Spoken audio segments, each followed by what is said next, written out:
3월 30일 새벽기도 시작하도록 하겠습니다. 찬송가 165장 함께 찬양하시겠습니다. 주님께 영광, 다시 사신 주, 사망 권세 모두 이기시었네.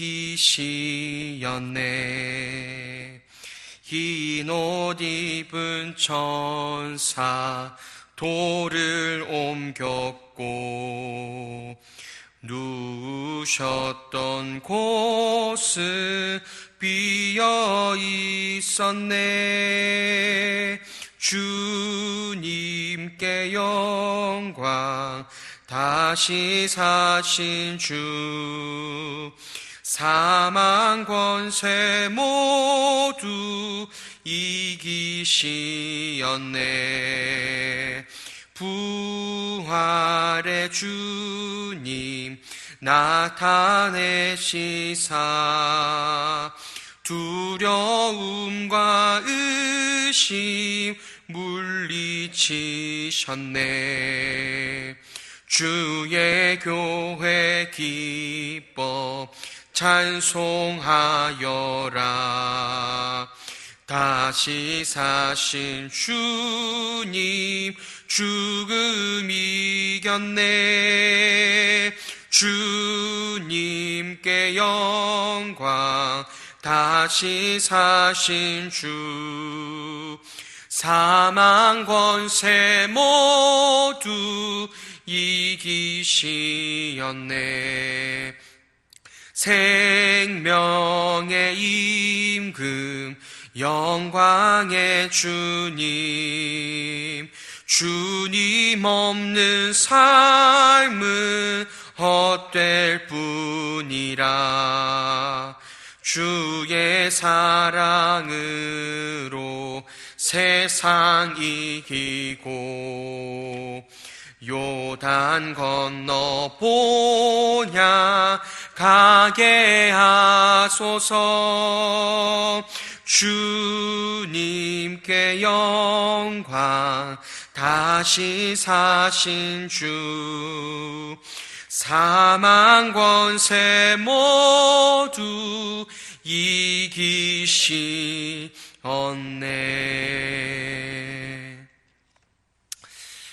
사랑하는 하나님 아버지, 사망 권세를 우리를 위해 다 깨뜨려 버리신 주 예수님을 의지하며 또다시 주님 앞에 나아갑니다. 아버지 하나님, 비록 우리의 상황이 참으로 암울하여 함께 모이지 못하고 모이는 것이 오히려 세상의 비난거리가 되어버리는 이때를 살아가게 하시니 감사합니다. 이를 통하여 주 하나님께서 허락하여 주신 복음의 귀함을 깨달을 수 있도록 인도하여 주십시오. 이를 통하여 세상에서 환난을 당하나 늘 주 예수 그리스도께서 붙드시고 계신다는 것을 발견하게 하여 주시옵소서. 그래서 오히려 우리가 더 천국을 바라보며 오히려 우리가 더 소망을 바라보고 생명이 어딘가를 바라보는 시간 되어줄 수 있도록 우리를 다스려 주시옵소서. 주 예수만이 우리의 생명이십니다. 주 예수님 말고는 우리의 어떠한 생명도, 우리의 어떠한 안식도, 우리의 어떠한 기쁨도 없음을 우리의 마음 가운데 다시금 일깨우셔서 늘 우리의 신랑만을 붙잡으며 살아가는 신부 되게 하여 주시옵소서. 오늘 이 시간 함께 말씀을 보고자 합니다.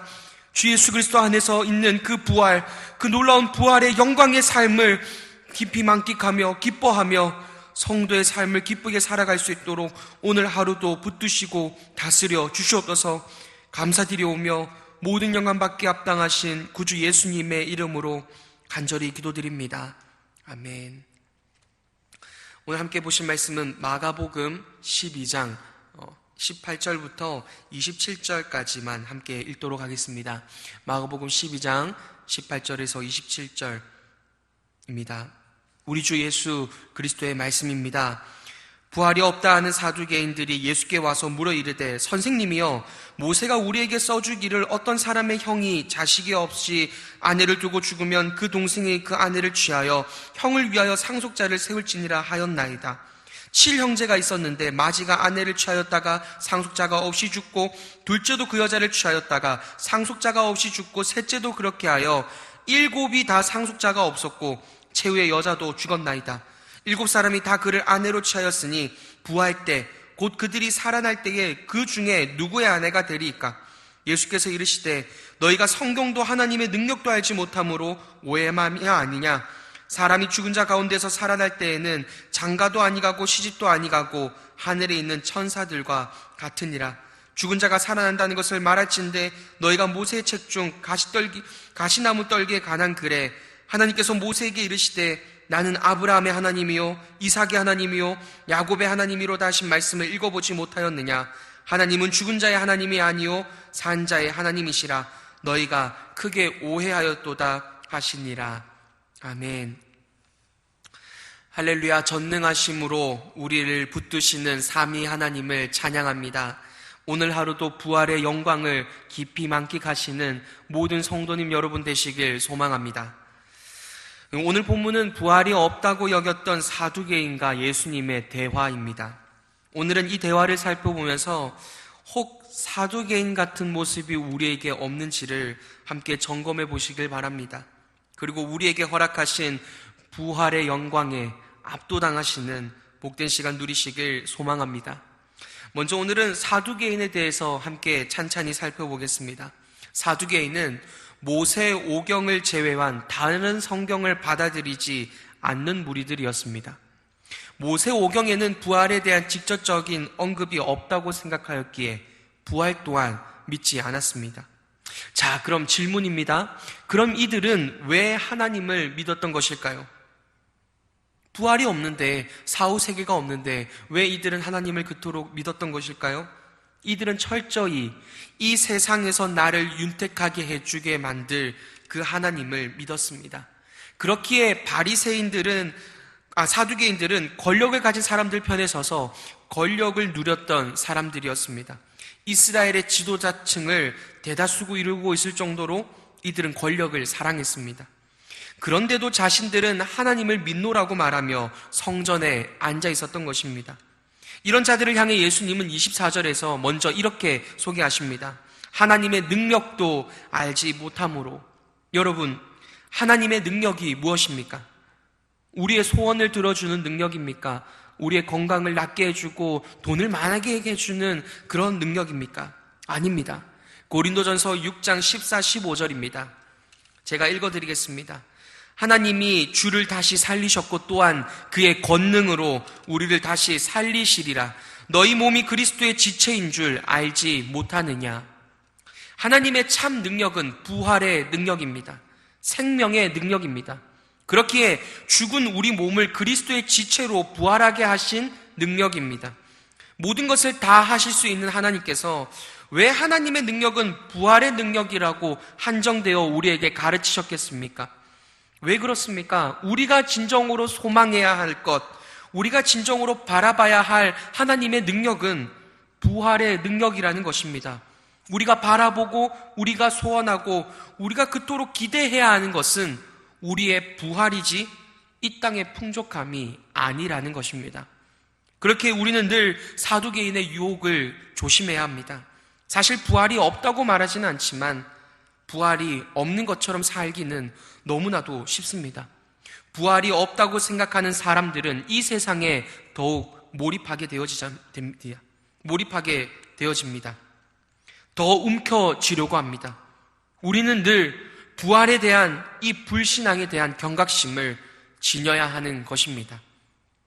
다음으로 사두개인들을 예수님은 이렇게 설명하십니다. 24절, 성경을 알지 못하는 자들입니다.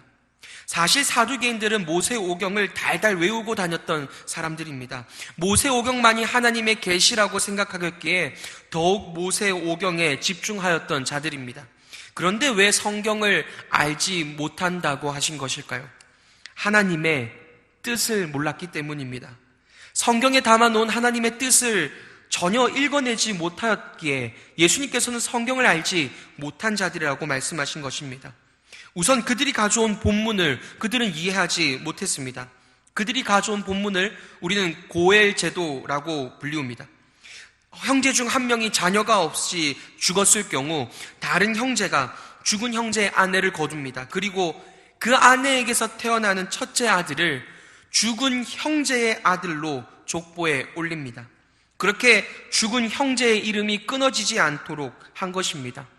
왜 이런 이상한 제도를 주신 것일까요? 다른 나라에선 찾아보기 힘든데 말입니다.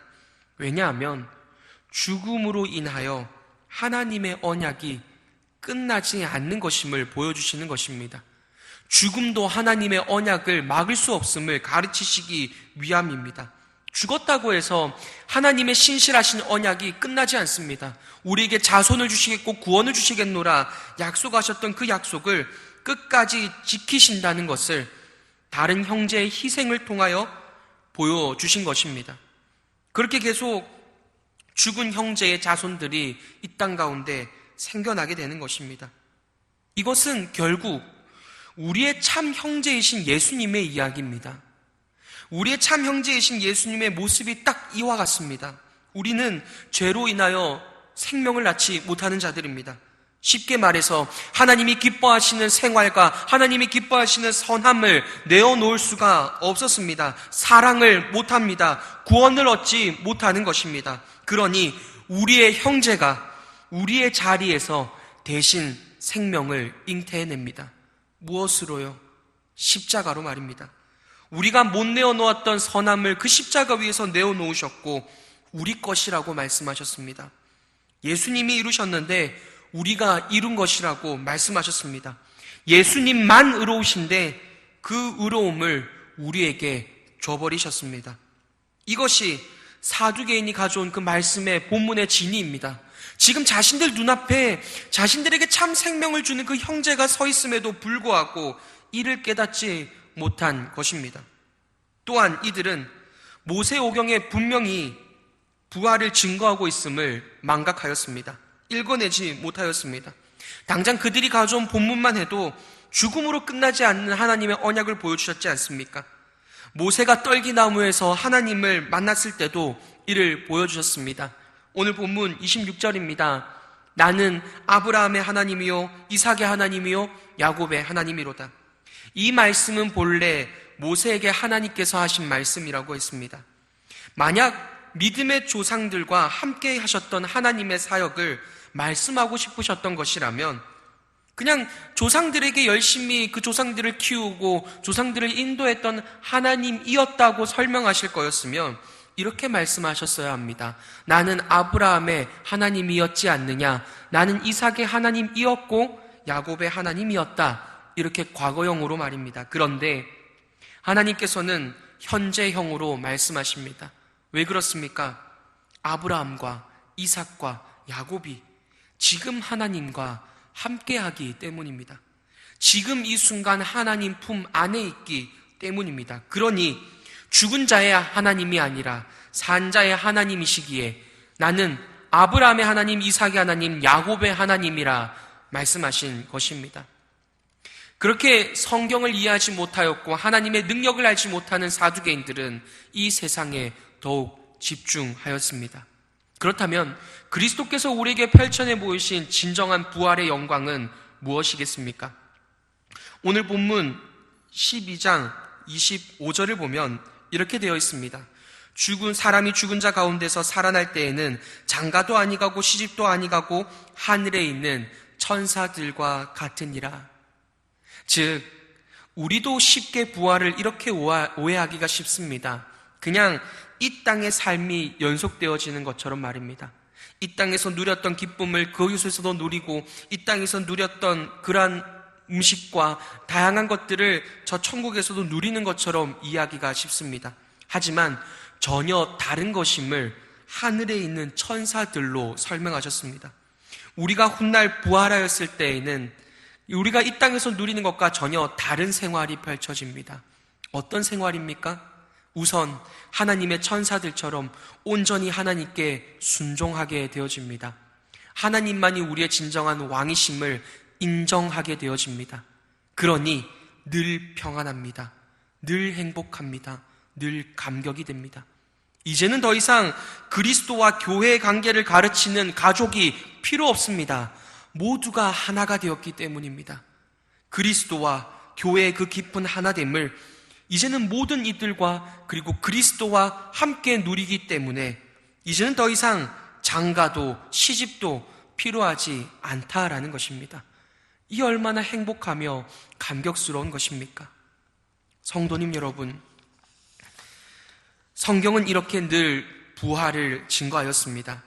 그리고 이미 여러분은 그 영광스러운 부활에 동참하게 되신 분들이십니다. 이미 여러분은 예수님의 희생으로 생명을 얻은 자들입니다. 그 증거가 바로 여러분의 믿음 아닙니까? 그리스도의 지체라는 것입니다. 부활이 있음을 잊지 마시길 바랍니다. 부활이 없는 자처럼 세상에 목을 매지 마세요.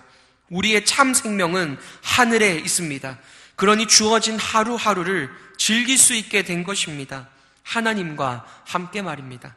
하나님과 함께 삶을 즐기시길 바랍니다. 늘 평안함으로 늘 그리스도의 모습을 살아가시길, 그러한 즐김이 여러분 삶 가운데 가득하시길 소망합니다. 오늘도 코로나로 시끄럽고 겁먹은 세상을 비웃어 주세요. 부활이 없다고 생각하기에 벌벌 떠는 세상을 불쌍히 여겨주세요. 그리스도의 생명을 가진 자로 당당히 하루를 누리는 모든 성도님 여러분 되시길 소망합니다. 오늘 함께 기도하며 나가겠습니다. 오늘 함께 그 부활을 잊고 또다시 세상에 목을 메고 살아감을 함께 회개하며 나가기를 소망합니다. 여전히 주 예수 그리스도께서 우리에게 펼쳐내 보이신 그 놀라운 삶을 잊어버리고 또다시 이 땅에서 고통스러워하며 고민하는 나를 돌보시옵소서. 다시 그 영광스러운 부활을 기억하게 하여 주시옵소서. 그리고 그 부활의 영광과 그 복됨을 모든 성도들이 누릴 수 있도록 오늘도 함께 기도해 주시길 바랍니다. 함께 기도하겠습니다.